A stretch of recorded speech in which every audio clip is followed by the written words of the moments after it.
le temps, la terre, un train. Le printemps, le long des voies ferrées. Les hommes flânent, réalisent enfin leurs rêves d'enfant. Sous le regard attentif de cigognes, de ragondins, de taureaux, de dinosaures. Oh mon Dieu, un dinosaure! Ah non, excuse-moi, je me suis trompé, c'est un lézard. Ah, un lézard. Le lézard, à la différence de l'enfant, a du sang-froid. Tout simplement parce qu'à la différence de l'enfant, il n'a pas peur des dinosaures, mais des oiseaux. Oiseaux qui, eux-mêmes, ont peur des enfants. Mais si le lézard a du sang-froid, peut-être est-ce aussi parce qu'il a le sang-froid.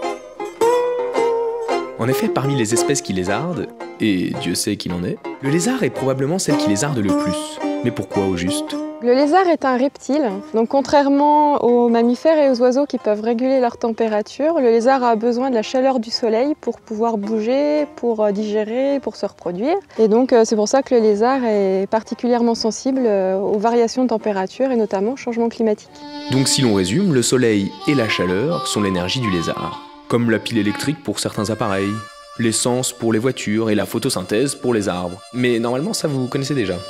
Si le lézard est l'un des premiers à pointer son nez au printemps, pour profiter du soleil et de la chaleur, il est donc capital que l'on connaisse l'impact du réchauffement climatique sur leur population. Alors comment faire? En les attrapant? Ah non, ça je crois pas, non. En plus, quand bien même tu arriverais à l'attraper, sa queue risquerait de tomber, car le lézard est capable d'autotomie. Ça veut dire qu'il peut faire tomber sa queue en réaction à un danger, et faire diversion. Mais t'inquiète, on a un plan B. L'objectif de la mission, c'est de voir si le lézard des murailles sort dans les mêmes conditions météorologiques, aussi bien au nord de la France qu'au sud de la France, en montagne ou en plaine, de comparer la ville et la campagne. Dans cette mission, on recherche le lézard des murailles. Donc c'est un petit lézard qui fait jusqu'à 10 cm, sans compter la queue, qui est plutôt dans les teintes marron, grises. Il est très facile à voir, très commun, on le trouve dans les jardins, près des habitations. Il a su s'adapter au milieu urbain. Donc il va se mettre sur des pierres ou sur des tuiles, sur des petits murets, sur de la tôle, pour pouvoir capter la chaleur. Et voilà, on a besoin de vous pour faire une carte des lézards des murailles. Comment? Tout simplement en faisant comme eux. Que fait le lézard? Il cherche le soleil. Donc procédez de la même manière. Posez-vous un quart d'heure au soleil. Reprenez de l'énergie. Voilà. Chut. Ouvrez grandes vos narines et vos oreilles. Ah, le calme. Un quart d'heure de détente dans ce... Mais vous dormez? Vous croyez qu'on allait encore vous raconter une histoire? Allez, trêve de lézardage, au boulot pour pister les lézards des murailles.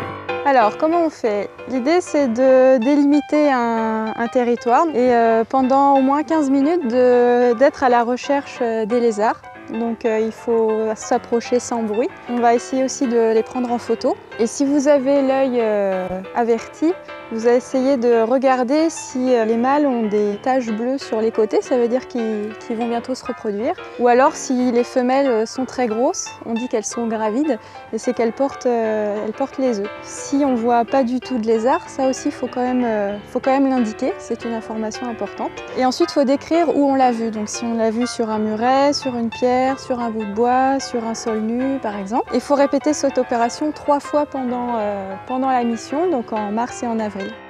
Et voilà, on a besoin de vous pour savoir si les lézards sortent au même moment dans toutes les régions et s'ils se reproduisent à la même période. On a besoin de vous pour mesurer l'impact du réchauffement climatique sur leur population et tenter de contrecarrer la statistique qui dit que d'ici 70 ans, 20% des reptiles auront disparu de la planète. Bref, si au lieu de se dire que tout est foutu, on relançait la machine de tout ce qui existe. Si au lieu de regarder ce qui disparaît de façon catastrophique et résignée, on regardait ce qui apparaît. À vous de nous le dire.